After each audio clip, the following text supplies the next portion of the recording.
Aboubakry, on s'achemine vers un match important donc pour la deuxième journée de ces éliminatoires contre l'Ouganda. L'Ouganda qui a tenu donc en échec l'Angola chez lui. Alors, d'après vous, comment il faut aborder ce match?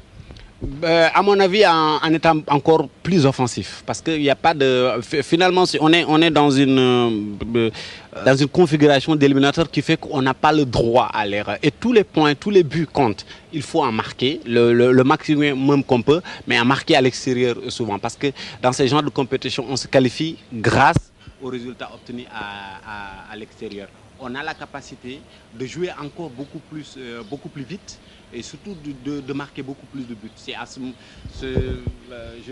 rythme-là seulement qu'on pourra passer un premier tour tranquille, parce que c'est un premier tour qui va également conditionner le deuxième tour, le tour final qui va nous amener peut-être au bout. Tout à fait. Mais Abou, on sait qu'on se déplace. Un match à l'extérieur n'est jamais facile, d'autant qu'en Ouganda, le climat est un peu capricieux, il pleut beaucoup là-bas.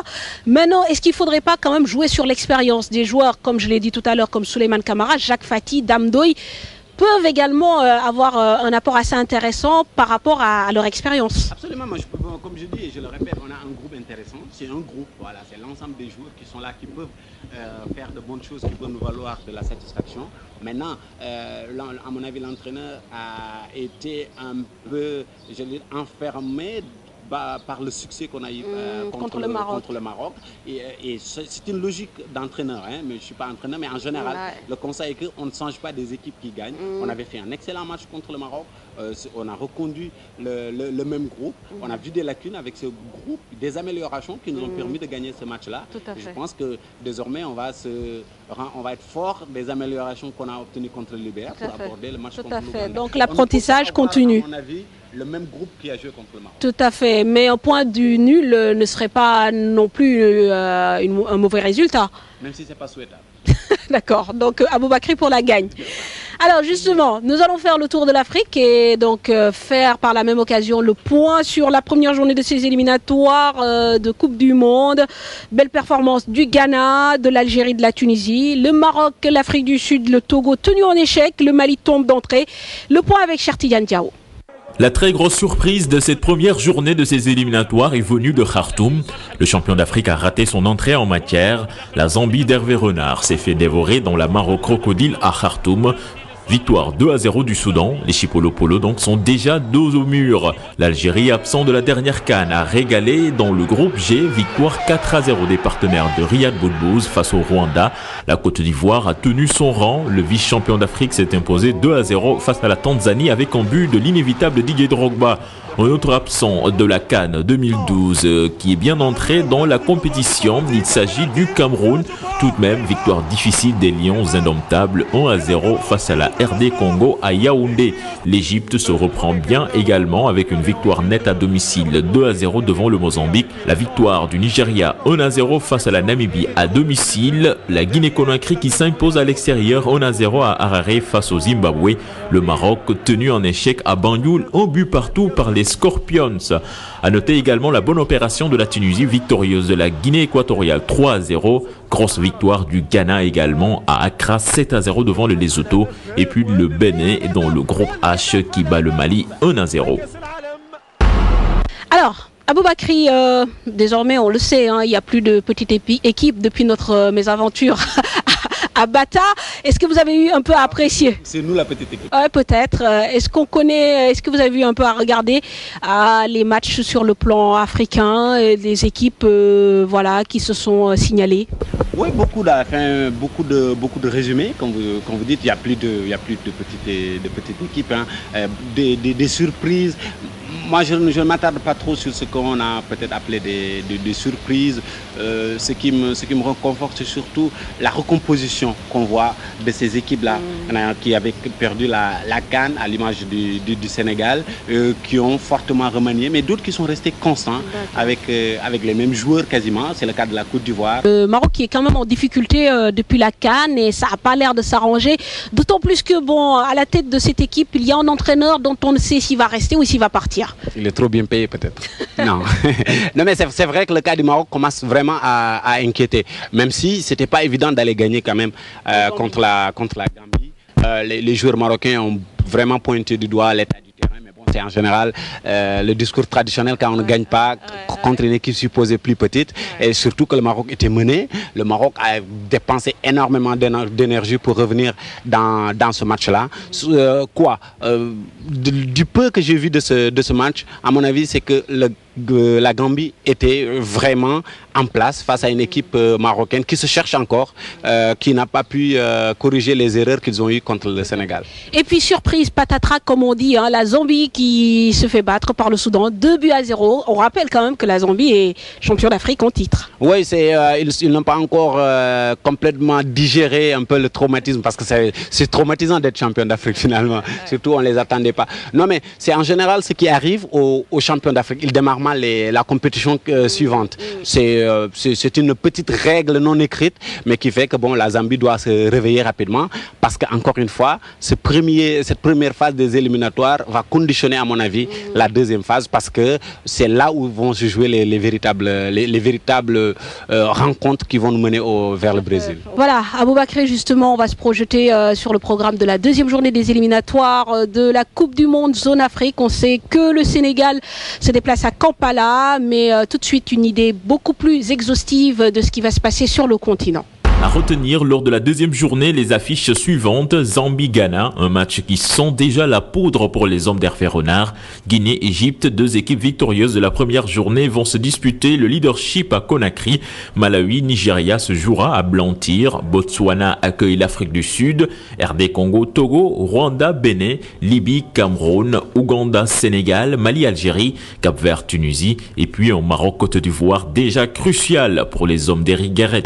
Alors, autre actualité qui touche le football, l'Euro 2012, forcément aujourd'hui, avec un village planétaire, ce qui se passe en Europe nous intéresse de très très près. Alors, l'Euro 2012 qui démarre vendredi en Ukraine et en Pologne. Aboubacry, vous aurez donc la chance d'y aller, de regarder les matchs et même de les commenter. Je voudrais savoir... Je ne sais pas si c'est une chance ou pas. Bon, c'est une chance.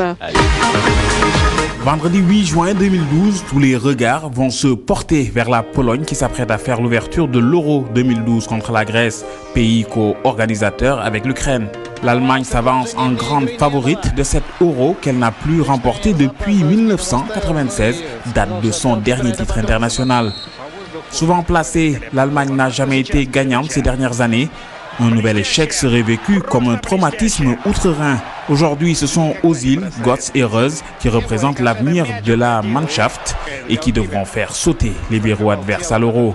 Grande favorite de la compétition en compagnie de l'Espagne et des Pays-Bas, l'Allemagne devra d'abord se sortir du groupe de la mort constitué des Pays-Bas, du Portugal et du Danemark. Le groupe A est composé de la Pologne, de la Russie, de la Grèce et de la République tchèque. Dans le groupe C, l'Espagne et l'Italie vont s'affronter dès dimanche à 16h temps universel, les deux équipes étant les favorites naturelles devant l'Irlande et la Croatie. Dans le groupe D, l'Angleterre, la France, la Suède et l'Ukraine, loin de se rassurer lors des matchs amicaux, 1-0 devant le Danemark, même score devant la Belgique, l'Angleterre doit conjuguer avec une cascade de forfaits et non des moindres. Gareth Barry, Frank Lampard, Gary Cahill, défenseur de Chelsea, ne prendra pas part à l'Euro suite à une double fracture de la mâchoire. La France fait le plein de confiance, 3 matchs amicaux, 3 victoires avec Franck Ribéry qui rayonne de nouveau en sélection. Dans cette poule D, les deux outsiders sont la Suède et l'Ukraine, un des deux pays hôtes de cet Euro 2012. Alors, on va dire, d'après les matchs amicaux que vous avez vus, comment se portent les équipes européennes, surtout les favoris? Ils sont là. L'Allemagne, fidèle à sa tradition, l'Allemagne prépare toujours très mal ses compétitions et arrive à s'imposer. C'est assez bizarre, mais c'est comme ça. L'Allemagne qui a perdu contre la Suisse quand même, ça a fait beaucoup fait parler. Et puis les observateurs ont vite fait de rappeler, attention, les Allemands, en match de préparation, ils ne sont pas les plus forts, mais l'Allemagne reste quand même l'équipe, à mon avis, la plus forte de cet Euro. L'Espagne a quelques problèmes dans son groupe. Ils ont essayé de conserver au maximum les champions d'Europe en titre, mais je mise miserait quand même un bon petit pactole sur cette équipe d'Allemagne qui a de l'expérience et surtout une équipe rajeunie et beaucoup d'expérience. Ça, c'est important. Et parmi les inquiétudes, quand même, le Portugal, hein, qui a beaucoup de mal lors de ses matchs amicaux, qui a perdu devant la Turquie, je pense qu'il a fait match nul devant la République de Macédoine. Cette équipe portugaise, malgré les talents qu'il y a, n'arrive pas à s'imposer sur le plan européen. Oui, c'est le problème du Portugal et de l'Angleterre également. C'est de grosses équipes sur le papier avec de gros noms qu'on aligne. Mais ça risque tout. Il y a toujours un petit quelque chose dans les compétitions qui font que cette équipe du Portugal n'y arrive pas. Déjà en 2004, à domicile, ils avaient quoi on appelle une Dream Team quasiment. Ils se sont fait quand même sortir par l'équipe de Grèce.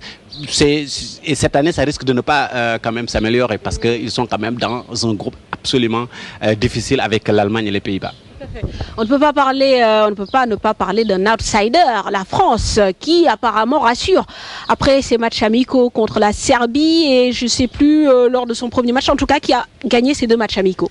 Oui, la France également joue un peu à se faire peur également, à mon avis, parce que c'est vrai qu'ils ont eu un groupe qui n'a pas été facile à façonner. Laurent Blanc a eu énormément de difficultés, contrairement aux apparences, à sortir ses 23. En général, un bon stage conditionne un peu l'Euro, mais c'est surtout ce premier match contre l'Angleterre qu'on attend lundi. Alors, ça va déterminer, à mon avis, forcément l'avenir de la France dans cette compétition. Alors, on va parler également des 2 pays organisateurs qui ne sont pas forcément les pays les plus attendus, l'Ukraine et la Pologne. Mais est-ce qu'ils ont un mot à dire par rapport à cet Euro 2012? La Pologne, à mon avis, oui, parce que c'est quand même une équipe qui est très bien organisée, qui s'est très bien préparée, mais c'est surtout qui s'appuie sur des joueurs qui ont fait une excellente saison, des joueurs de Dortmund, de Borussia Dortmund. Il y a 3 joueurs qui sont champions d'Allemagne et vainqueurs de la Coupe d'Allemagne, qui sont dans cette équipe comment on appelle ça, de Pologne, renforcée par des joueurs, 3 joueurs du championnat français également, Perkis, Obraniak et Budka, qui sont les joueurs d'Auxerre. C'est une ossature qui joue longtemps qui joue ensemble depuis longtemps. Et ce sont des joueurs, encore une fois, je vais le dire, le premier match d'ouverture va déterminer leur avenir parce qu'ils sont dans un groupe qui n'est pas très facile, parce que notamment il y a la Russie derrière qui risque de compliquer les choses. Mais si la Pologne arrive à s'imposer devant la Grèce vendredi, à mon avis, on va vers une compétition assez ouverte pour les Polonais. Tout à fait. On n'a pas parlé des Pays-Bas. Ouais. Les Pays-Bas qui quand même ont fait la dernière finale de la Coupe du Monde. Ouais, mais les Pays-Bas qui retrouvent quand même dans leur groupe leur ennemi préféré, l'Allemagne. Là également, allez, ce groupe-là, il est super excitant, c'est le groupe B. C'est quasiment des matchs qui vont beaucoup, à mon avis, influer sur le visage de l'Euro, surtout le visage des quarts et des demi-finales. C'est vrai que les Pays-Bas sont toujours un groupe à battre, mais il y a l'Allemagne dans ce groupe-là. Tout à fait. Alors, est-ce qu'il y aurait une surprise? Parce que souvent dans ces Euros, comme à la dernière Coupe d'Afrique, il y a une équipe qui sort de nulle part et qui déjoue tous les pronostics. À votre avis, sur les 16?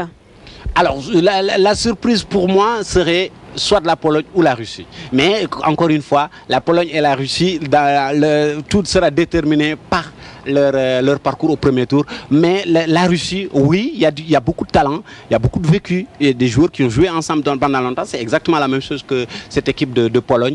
Quand il faut chercher une surprise, à mon avis, il faut aller chercher de ce côté-là. Tout à fait. Aboubakry Ba, merci beaucoup pour ces éclairages. On vous souhaite un excellent voyage. Hein. Merci. Alors, Parlons Foot, c'est fini pour aujourd'hui. Merci à Aboubakry d'avoir répondu à notre invitation. On se donne rendez-vous la semaine prochaine. Merci à l'équipe technique qui m'a accompagné. Excellente soirée à tous.